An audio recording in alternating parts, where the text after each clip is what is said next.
రెండో దేవరాయలు అనే రాజు ఉన్నాడు సంగమ వంశంలో. సంగమ వంశంలో విజయనగరంలో రెండో దేవరాయలు గొప్ప రాజు కూడా. కవులు, కళాకారులు, యుద్ధాలు, దండయాత్రలు, దీస్ ఆర్ ఆల్ థింగ్స్ రెండో దేవరాయలు గొప్ప రాజు. అతను మరి ఏం చేశాడు, ముస్లింలను విజయనగర సైన్యంలో చేర్చుకోవడం మొదలుచాడు. చేర్చుకోవడం తప్పు కాదు. ధీటుగా బహుమని రాజ్యాన్ని ఎదుర్కోవాలంటే ముస్లింలను చేర్చుకోవాల్సిందే. కానీ మీరు ఈ ట్యాగ్ పెట్టుకున్నారుగా,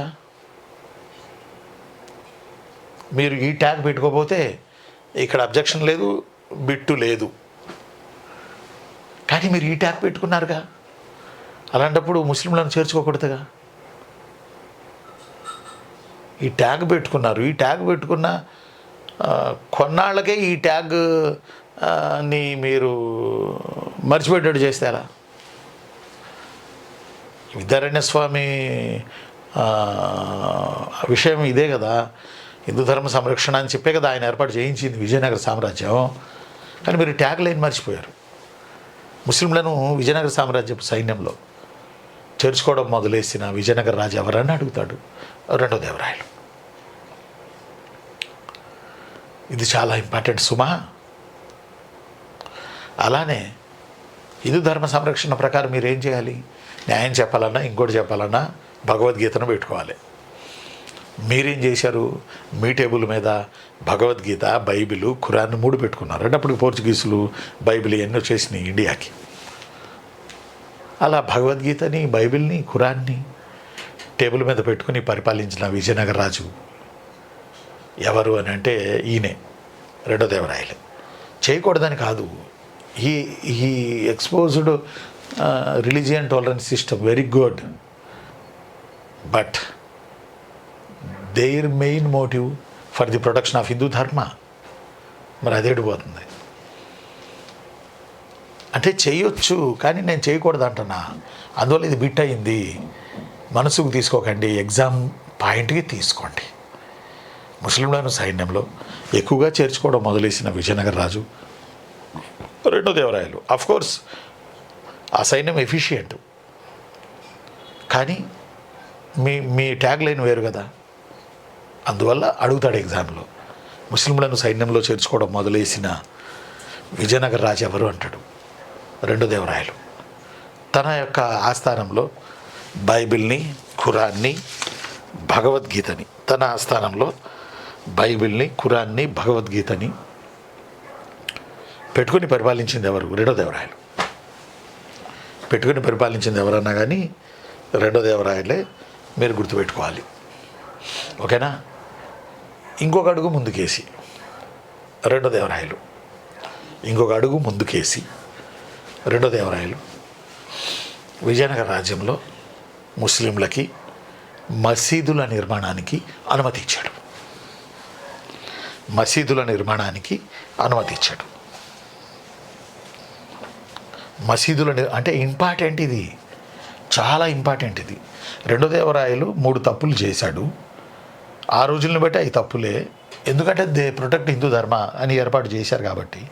కానీ ఇక 3 తప్పుల్ని మనం తీసుకోవాల్సింది ఏంటంటే బిట్లు. ఎగ్జామ్లో అద్దిరిపోయే బిట్లు వస్తాయి, చాలా ఇంపార్టెంట్ బిట్లు వస్తాయి ఎగ్జామ్లో. ముస్లింల మసీదుల నిర్మాణానికి విజయనగర రాజ్యంలో అనుమతి ఇచ్చినది ఎవరు అంటాడు, రెండో దేవరాయ. ముస్లింలను సైన్యంలో చేర్చుకోవడం మొదలేసింది ఎవరు అంటాడు, రెండో దేవరాయ. తన ఆస్థానంలో బైబిల్, ఖురాన్, భగవద్గీత ఈ 3టిని పెట్టుకుని పాలించినది ఎవరు అంటాడు, రెండో దేవరాయ. బహుమని కింగ్డమ్కి ఫామ్ చేయడానికి గంగూకి అన్ని రకాల సాయం ఇచ్చిన విజయనగర రాజు ఎవరు అంటాడు, హరిహర రాయలు. మొదటి హరిహర రాయలు. వింటున్నారా నాన్న? చాలా ఇంపార్టెంట్ రా ఇది, వినండి. ఓకేనా? తదుపరి మనం గుర్తుపెట్టుకోవాల్సింది, రెండవ దేవరాయల తర్వాత మనకి సంగమ తర్వాత సాళువలో అంత సీన్ లేదు, అంత గొప్ప రాజులు ఏం లేరు. తుళువలో వీరాది వీరుడు, సూరాది సూర్యుడు, గ్రేటాది గ్రేటుడు, గొప్ప రాజు గోవింద శ్రీకృష్ణదేవరాయలు వచ్చాడు. గొప్ప రాజు సౌత్ ఇండియాలో ఇతనిపై దండయాత్రకు రావడానికి బాబరే భయపడ్డాడు. మొగలాయి బాబరే భయపడ్డాడు. కృష్ణదేవరాయలు వీళ్ళిద్దరు సమకాలికులు. కృష్ణదేవరాయలు ఒక అడుగు ముందుకేసి నార్త్ ఇండియా మీద అటాక్ చేసి ఉన్నట్టయితే ఆ రోజు ఢిల్లీని సైతం కృష్ణదేవరాయలు ఏలేవాడని ఒక వాదం. కానీ కృష్ణదేవరాయలు సౌత్ ఇండియా, గానా బజానా, భువన విజయం, కవులు, కళాకారులు, ఇక్కడ లోకల్ దండయాత్రలు, ఇక్కడ మంచి పరిపాలన, Hampi, Mysore, Dasara Dibba, these are all areas ruled by Srikrishnadevarayalu. Top రాజు, గొప్ప రాజు కృష్ణదేవరాయలు. అంతటి గొప్ప రాజు కూడా చిన్న చిన్న తప్పిదాలు చేశాడు. అందువల్ల 1565లో విజయనగరం కొలాప్స్ అయింది. అంటే ఇది సబ్జెక్ట్ని మధిస్తే కానీ ఇలాంటివి మనకి గుర్తుకు రావు, ఇలాంటివి మనకు గుర్తుండవు. సబ్జెక్ట్ని మధించాలి. సబ్జెక్ట్ని ఏం చేయాలి? మధించాలి. ఆ మధింపే ఇక్కడ జరుగుతుంది. గమనించండి మీరు. వింటున్నారా నాన్న? ఇప్పుడు చెప్తా.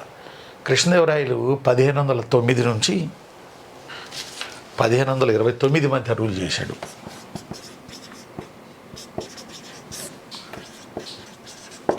ఎస్కేడి శ్రీకృష్ణదేవరాయలు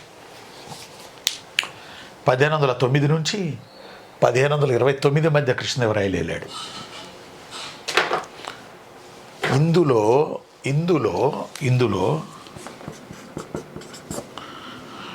1347లో ఏర్పడిన బహుమని రాజ్యం 1512గా 5 ముక్కలు అయిపోయింది.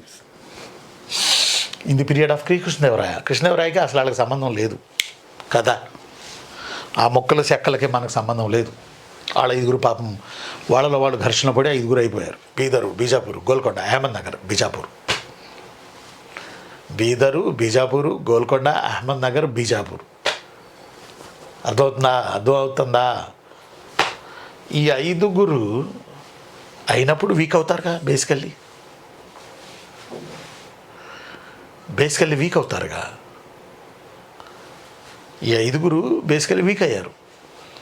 అప్పుడు మరి మన టాప్ కింగ్ శ్రీకృష్ణదేవరాయ, మరి మన గొప్ప రాజైన శ్రీకృష్ణదేవరాయలు ఏం చేయాలి? ఆ 5 విడిపోయినప్పుడు ఒక్కొక్కరిని వేసేసుకుంటూ వెళ్ళాలి. అంటే విచ్ మీన్స్ ఓడించుకుంటూ కలుపుకుంటూ వెళ్ళాలి. మంచి అవకాశం కదా. 5 ఒక చోట ఉన్నప్పుడు, బలంగా ఉన్నప్పుడు మన వల్ల కాదు అనుకుంటే. 5 ఇప్పుడు విడిపోయారుగా. విడిపోయారుగా. విడిపోతే వీక్ అవుతారుగా బాసు. అర్థం అవట్లా? విడిపోతే వీక్ అవుతారు. బలంగా తమ వాణిని వినిపించలేరు. అప్పుడు కేంద్రం ఏం చేసిద్దంటే ఆడుకుంటుంది రాష్ట్రాలతో. ఇక్కడ వీళ్ళు విడిపోయి వీక్ అయితే కృష్ణదేవరాయలు ఆలోచించాలిగా. కృష్ణదేవరాయలు అనుకుంటే బాబర్ దాకా కాదు, లోకల్లోని 5 రాజ్యాలను వేసేయాలిగా. ఫ్యూచర్ని దృష్టిలో పెట్టుకోవాలిగా ఎస్కేడి. పైపెచ్చు ఈ రాజ్యాలను ఓడించకుండా కొన్ని రాజ్యాలకి శ్రీకృష్ణదేవరాయలు సహాయం కూడా చేశాడు. ఏడుంది మన దూరదృష్టి? ఈ పాఠంలోకి శ్రీకృష్ణదేవరాయలు దూరదృష్టి ఏది? 5 రాజ్యాల్లో కొన్ని రాజ్యాలు సాయం అడిగితే వెళ్ళి మనోడు సాయం చేశాడు. వాళ్ళు ఇచ్చిన బిరుదులను తెచ్చుకున్నాడు. యవన రాజ్య స్థాపనాచార్య, బీదరోళ్ళు బిరుదిస్తే ఆ బిరుదు తెచ్చుకున్నాడు కృష్ణదేవరాయలు. ఛాన్స్లో దొరికింది. బీదర్ని వేసి కలుపుకోవద్దు. బీదర్ రాజు మహమ్మద్ షాని, అతని మంత్రి అలీ బరీద్ అనేవాడు ఈ విడిపోయినప్పుడు ఆడు మంత్రి రాజు అవడానికి ప్రయత్నం చేశాడు బీదర్లో. అలీ బరీద్ని ఫాక్స్ ఆఫ్ దక్కన్ అంటారు. దక్కన్ గుంటనక్క అంటారు హిస్టరీలో. అలీ బరీద్ అనేవాడు. అప్పుడు మహమ్మద్ షా, కృష్ణదేవరాయలు రండి నాకు సాయం చేయండి, నన్ను రాజ్యం మీద కూర్చోబెట్టండి, మా మంత్రిని ఓడించి అని కృష్ణదేవరాయలు స్టైలిష్గా వెళ్ళి మంత్రిని ఓడించి మహమ్మద్ షాని బీదర్ మీద కూర్చోబెడితే ఆ బీదర్ రాజు రెండో మహమ్మద్ షా కృష్ణదేవరాయలకి యవన రాజ్య స్థాపనాచార్య అని బిరుదు ఇచ్చాడు. కానీ తాను మీరు వెళ్ళింది వేసేసుకుని ఒక్కొక్క రాజ్యాన్ని కలుపుకుంటే ఆ తర్వాత పాదుషా అనేవాళ్ళు లేరు, తలికోట యుద్ధము లేదు. ఎందుకు చేశారు అలా కృష్ణదేవరాయలు గారు? ఒకసారి చెప్పండి నాకు. మీ ట్యాగ్ లైన్ ఏంది? హిందూ ధర్మ సంరక్షణ. అసలు విచిత్రం ఏంటంటే హిందూ ధర్మ సంరక్షణ అని చెప్పి హిందూ ధర్మాన్ని విజయనగరం అసలు పట్టించుకోవాలా అని టెంపుల్స్, కల్చరు, భక్తిమతవేత్తలు దీస్ ఆర్ ఆల్ ఉన్నారు. వాళ్ళందరినీ వీళ్ళు కట్టిన టెంపుల్స్ మామూలు టెంపుల్స్ అట్లా విజయనగరం హంపీలో కానీ ఇంకో చోట కానీ హిందూ ధర్మ సంరక్షణ పరిరక్షణ వీళ్ళు అన్నీ చేశారు. కానీ రాజ్యాన్ని కూడా కాపాడుకోవాలి కదా కొన్నాళ్ళు. కాపాడుకోవాలి కదా బాసు. దూరదృష్టి లేదు ఎస్కేడికి కూడా. అందువల్ల ఆ తర్వాత 5 ఒకటయ్యారు, విజయనగరాన్ని ఓడించారు, విజయనగరాన్ని వేసేశారు 1565లో. అంటే ఇవి నేను ఎందుకు చెప్తున్నానంటే ఎగ్జామ్లో పాయింట్లు వస్తాయి. నా పర్సనల్ కాదు, మీ పర్సనల్ కాదు బాసు, పర్సనల్ తీసుకోకండి. మన అందరం ఒకటి, మేరా భారత్ మహాన్, ఎస్ మేరా భారత్ మహాన్. పర్సనల్గా తీసుకోకండి. మనం జాబ్ రావాలి, ఎగ్జామ్ బేస్లో మనం ప్రిపేర్ అవుతున్నాం. ఇది మనసుకు తీసుకోకూడదు, ఇవన్నీ మైండ్కి తీసుకుని గుర్తుపెట్టుకోవాలి. రైట్. ఆ తదుపరి కృష్ణదేవరాయలకి కొడుకుంటే అతను చనిపోయాడు, కూతురుండే, ఆ కూతురికి ఒక అల్లుడు వచ్చే, ఆ అల్లుడు ఒక సన్యాసి వచ్చే, అళియా రామరాయలు.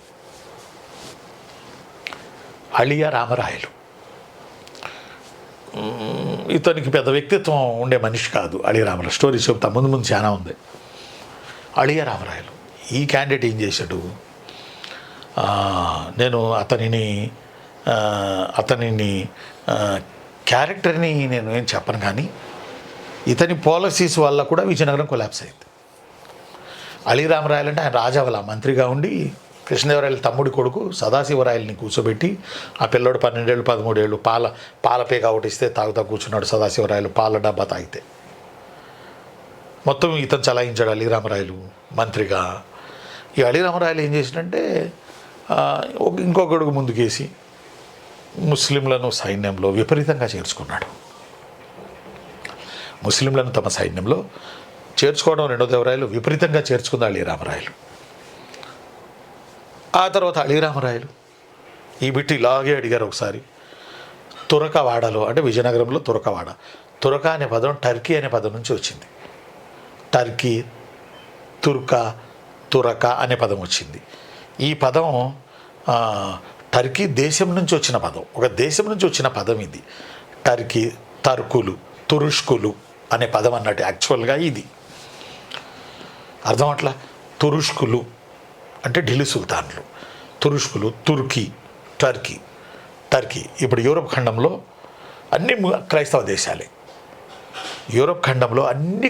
దేశాలే, ఒకే ఒక ముస్లిం దేశం టర్కీ అని అంటారు. ఆ తుర్కీ నుంచే తుర్కలు లేదా తురుష్కులు అనే పదం పరిణామక్రమం చెందింది. మనం బుక్స్లో రాసుకుంటాం, చదువుకుంటాం.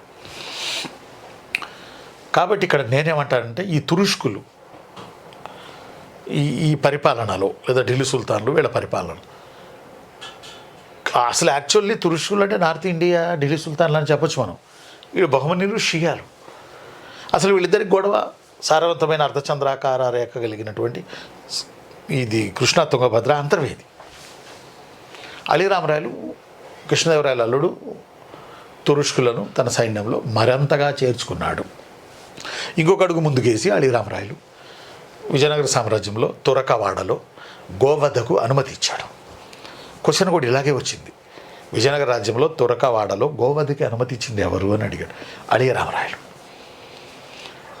ఇది కూడా పర్సనల్ అడిగాడు ఎగ్జామ్స్లో. ఇది నేను దాయలేను, దాస్తే మిమ్మల్ని మోసం చేసినట్టే. ఎందుకంటే ఇది బిట్ వచ్చింది. గోవధకి అనుమతి ఇచ్చింది, విజయనగర రాజ్యంలో గోవధకి అనుమతి ఇచ్చింది అళియా రామరాయలు. అలానే విజయనగరంలో మీరు నమ్మరు, ఒక ఏరియా ముస్లింలు ఉండేవాళ్ళు, బహమనీలు. దానిని పాన్ సుపారీ బజార్ అనేవాళ్ళట. అలా అళియా రామరాయలు, శ్రీకృష్ణదేవరాయలు, రెండో దేవరాయలు, హరిహర రాయలు వీళ్ళు సృష్టించిన బిట్లు మనకి ఎగ్జామ్లో చాలా ఇంపార్టెంట్. అర్థమట్లా, మనకి ఎగ్జామ్లో చాలా ఇంపార్టెంట్. ఇక్కడ మతం, కులం అనేది తీసుకోబాకండి. మనకు ఉద్యోగం రావాలి. వీఆర్ ఆల్ ఇండియన్స్, ఓకేనా? ఇది విజయనగర రాజ్యం చేసిన తప్పులు అని హెడ్డింగ్ పెట్టాను చూడండి నా క్లాస్ స్టార్టింగ్లో. వీళ్ళు చేసిన తప్పులు. ఈ తప్పులు బిట్లు అవుతాయి. బహుమని రాజ్యానికి సాయం చేసింది ఎవరు? అది బిట్ అవుతుంది. భగవద్గీత, ఖురాను, బైబిల్ని పెట్టుకుని రూల్ చేసింది ఎవరు? అది బిట్ వస్తుంది. ముస్లింలను చేర్చుకోవడం స్టార్ట్ చేసింది ఎవరు? బిస్ట్ వస్తుంది. మసీదు నిర్మాణానికి అనుమతించింది ఎవరు? రెండో దేవరాయలు, అది వస్తుంది. బహుమని రాజ్యం 5 ముక్కలైనా ఎవరికల్లా 5 ముక్కలైంది అని అడుగుతాడు. ఆ టైంలో విజయనగర రాజు ఎవరు అంటాడు? కృష్ణదేవరాయలు. సౌత్లో కృష్ణదేవరాయలు ఉన్నప్పుడు నార్త్లో ఎవడున్నాడు? బాబర్ ఉన్నాడు. మొఘలాయ రాజ్యం అప్పుడే ఎస్టాబ్లిష్ అయింది. అలానే ముస్లింలను మరింతగా సైన్యంలో చేర్చుకున్నవారు ఎవరు? అలీ రామరాయలు. ఇలా హిందూ ధర్మం కోసం విజయనగరం పుట్టింది, కానీ హిందూ ధర్మాన్ని వాళ్ళు విజయనగర రాజులు నెరవేర్చినట్టు మనకు కనపడదు. ఆ రోజుల్లో ఫస్ట్లో ఫోర్స్డ్గా పెట్టుకున్నారు. ఫోర్స్డ్గా అంటే పెయిన్ఫుల్గా అయి పెట్టుకున్నారు, కానీ అది ఎక్కడా అమలు జరగనందున 1565లో పాపం విజయనగర సామ్రాజ్యం కొలాప్స్ అయింది. ఇట్లాంటి తప్పులు ఇంకా చాలా కనపడతాయి. అవి బిట్ల కింద అడుగుతున్నారు, కాన్సెప్ట్ కింద అడుగుతున్నారు. కాబట్టి ఇవి చాలా ఇంపార్టెంట్. ఈ వీడియో చూస్తున్న మీ అందరికీ, ఈ క్లాస్ చూస్తున్న మీ అందరికీ ఈ పాయింట్లు చాలా గుర్తుపెట్టుకోవాలి. మీరు గుర్తుపెట్టుకుంటే మనకు జాబ్ వస్తుంది. సరేనా? ఇది విజయనగరం ఇంట్రొడక్షన్ క్లాసు. పాఠం ఇంకా నేను స్టార్ట్ చేయాల, అసలు నేను లెసన్లోకి వెళ్ళా. ఇంకా జస్ట్ ఇంట్రొడక్షన్ క్లాసు. ఈరోజు మీరు విన్న ఈ 40 నిమిషాల క్లాసు ఇంట్రొడక్షన్. ఇలాంటి ఇంట్రడక్షన్లు ఇంకో 2 ఉన్నాయి. మొత్తం 3 తర్వాత నేను పాఠంలోకి దిగుతా. ఓకేనా? మీరు చేయాల్సింది ఈ బాగా కాన్సెప్ట్ని జీర్ణం చేసుకోవాలి. ఓకేనా? 1-2 సార్లు వినండి, రన్నింగ్ నోట్స్ రాసుకోండి. ఉంటాను. మీ డౌట్లు ఉంటాయి ఇప్పుడు నాకు చెప్పండి. నేను మీ అన్న హిస్టరీ రఫీ సార్ని.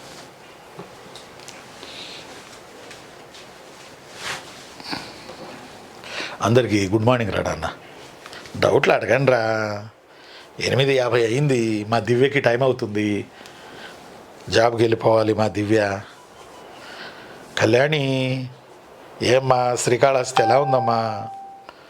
ఆళ్ళగడ్డ ఎలా ఉంది? మస్తానవల్లి, హరికృష్ణ, మదనపల్లి ఎలా ఉంది? చెప్పట్లేదు మీరు. పెట్టండి, నేను ఓపెన్ చేశాను ఫోను.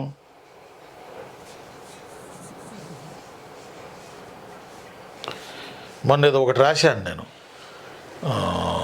రాజకీయ నాయకుల ర్యాలీల్లో. అది ఏ రాజకీయ పార్టీ అయినా, అది ఏ ప్రభుత్వం అయినా, అది ఇది అనేం కాదు. ప్రాణాల విలువ పట్టించుకొని రాజకీయ నాయకులు మరియు తమ ప్రాణాలు పోతే తమపై ఆధారపడి ఉన్న కుటుంబాలు రోడ్డున పడతారన్న జ్ఞానం మనుషులకి లేనంత వరకు రథచక్రాల కింద ప్రజాస్వామ్యం నలిగిపోవాల్సిందే.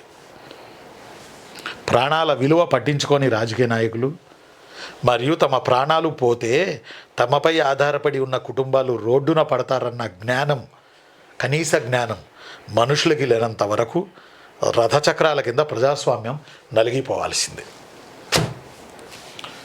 రాత్రి యూట్యూబ్లో ఒకటి పోస్ట్ చేశాను నేను. మీరు యూట్యూబ్ సబ్స్క్రైబర్లే కదా. ఏ పార్టీకైనా, ఏ ప్రభుత్వానికైనా మీరు అభిమానులుగా ఉండొచ్చు, తప్పు లేదు.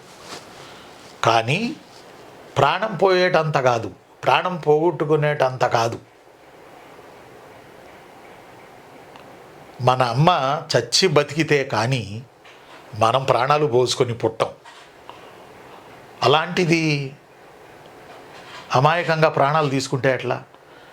ప్రాణాలు తీసుకుంటే కాదు, పోగొట్టుకుంటే ఎట్లా? మీ గురించి మీరు ఆలోచించండి. మీ మీద ఆధారపడ్డ వాళ్ళు ఉన్నారు వెనక లగేజీ, వాళ్ళ గురించి ఆలోచించండి. ఇదే ఈరోజు ఈ క్లాసులో నేను మీకు ఇచ్చే సందేశం. ఓకేనా? మరి ఉండనా? రవి పెట్టారా మన వాళ్ళు?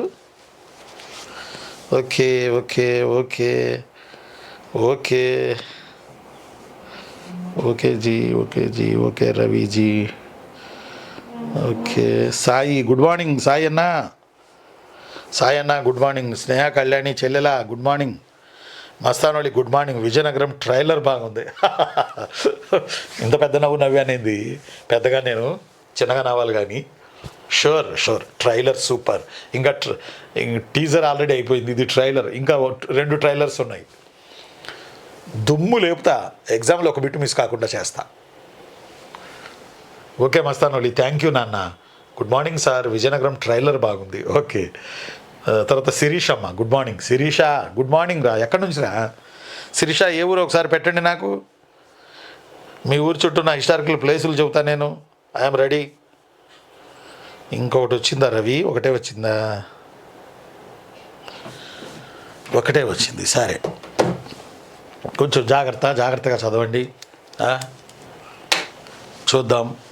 నిన్న వైసీపీ జాబ్ క్యాలెండర్ కొరకు ఏం చేస్తాం, ధర్నాలు ఎన్ని చేశారు మనం చూసాం. కాకపోతే ఆ చేసిన వాళ్ళు క్లియర్గా మీడియా ముందు జాబ్ క్యాలెండర్ గురించి చెప్పలేకపోయారు. అంత రాజకీయ నాయకులు ఉన్నారు వాళ్ళు క్లియర్గా జాబ్ క్యాలెండర్ గురించి చెప్పలేకపోయారు. అంటే కొంతమంది యూత్ కూడా ఉండి చెప్తే బాగుండేది.